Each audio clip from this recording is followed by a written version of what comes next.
Good evening. Michigan lawmakers are introducing legislation to help cut down on distractions in schools. House Bill 5921 would require districts to have a policy limiting cell phone use. This comes after several mid-Michigan districts have introduced similar policies over the last few years. Our David Sackrider spoke with one of them and shows us the impact it's had on instruction.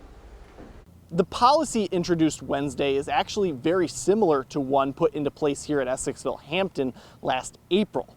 And it's one the superintendent calls a major success. There was some questions and some concerns when the policy was first getting implemented, and I ended up and met with them just shortly after the implementation.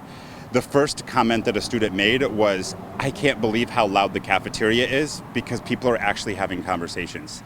At Essexville-Hampton, middle school students have what they call an away for the day policy. Students cannot carry their phones during the day.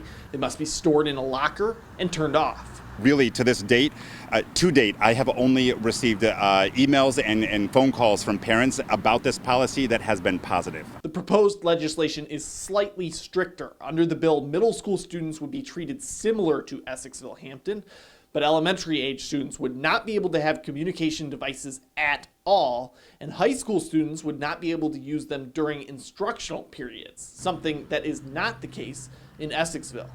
We had about 100% of our Kramer staff was on board with the policy of away for a day. It's a bit more mixed at the high school level. The students are getting older. And so we have continued to support a different policy for our high school students to be able to give them a bit more control and autonomy over those decisions. Nationally, teachers support some form of regulation on cell phones. 90% would support a ban during instructional periods, and 83% support prohibiting them during the entire school day, according to the NEA. But Dr. Ralston is not so sure a statewide ban is the answer. He says each community has to find what works best for them. We have had a phenomenal process in the way in which this is rolled out. Our teachers have supported it, our school board supports it, and overwhelmingly our parents support it. I hesitate to be able to make any comment or decision about another school community because the way in which we went about this absolutely worked for our community. The bill was referred to the Committee on Education Wednesday and has a long way to go before it becomes a law. In Essexville, David Sackrider, ABC 12 News.